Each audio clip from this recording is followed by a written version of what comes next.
Up. Wait. Run.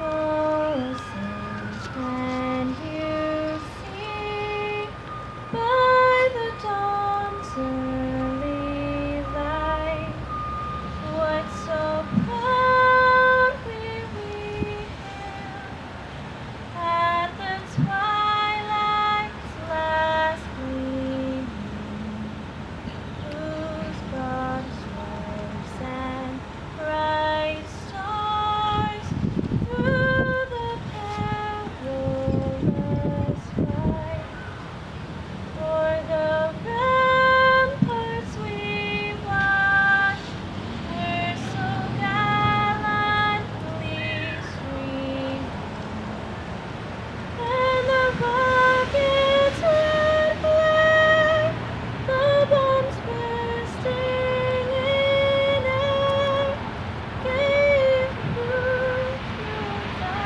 night that our flag was still there.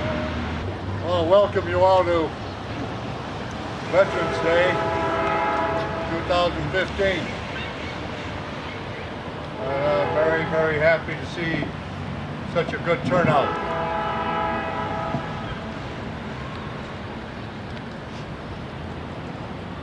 Just before the Revolutionary War and the war clouds were hanging over our country, Washington made a speech, and in it he said, "The time is now near at hand, which must probably determine whether Americans are to be free men or slaves, whether they are to have any property they can call their own. The fate of unborn millions will now depend under God on the courage and the conduct of this army. Let us therefore rely on the goodness of the cause and the aid of the Supreme Being, in whose hands victory is to animate and encourage us to great and noble actions." But Washington had it right. And American men and women answered the call that guaranteed us to be a free nation.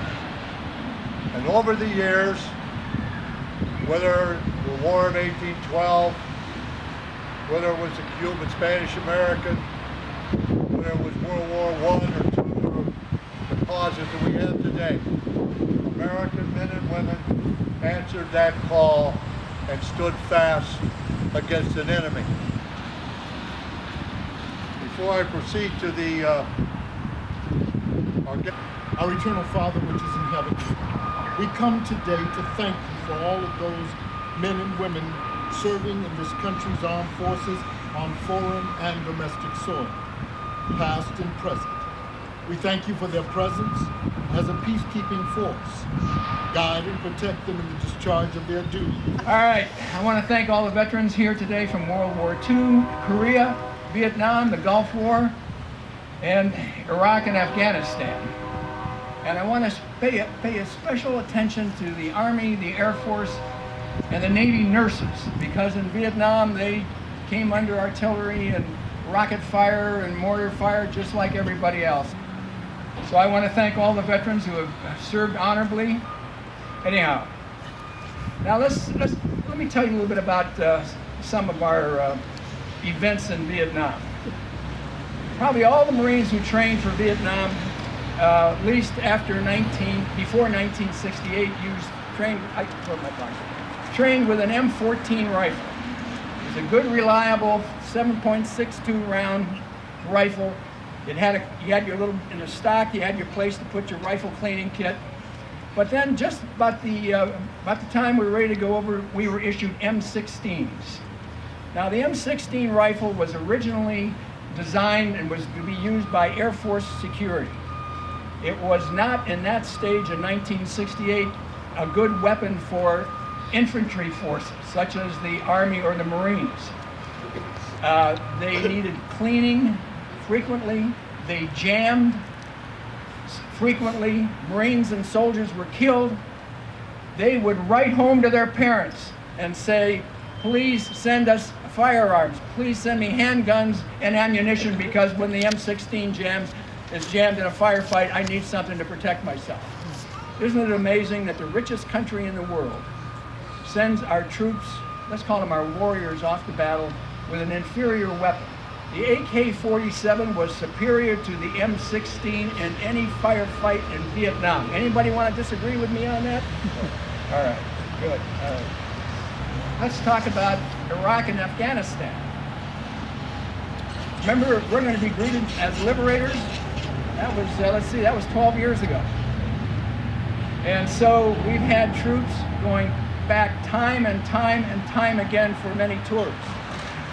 That's one of the reasons why the VA has so much trouble, because you have these warriors who've served so many tours.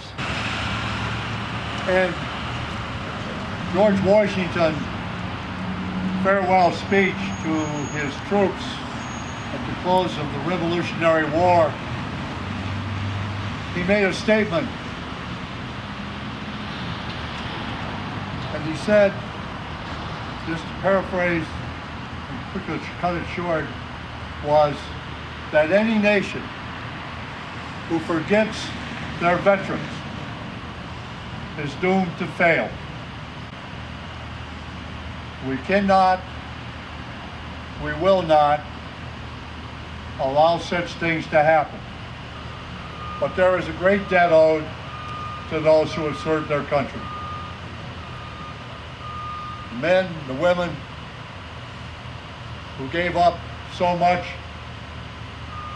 to go forth and put their lives on the line. Do not forget them. Remember them. Honor them.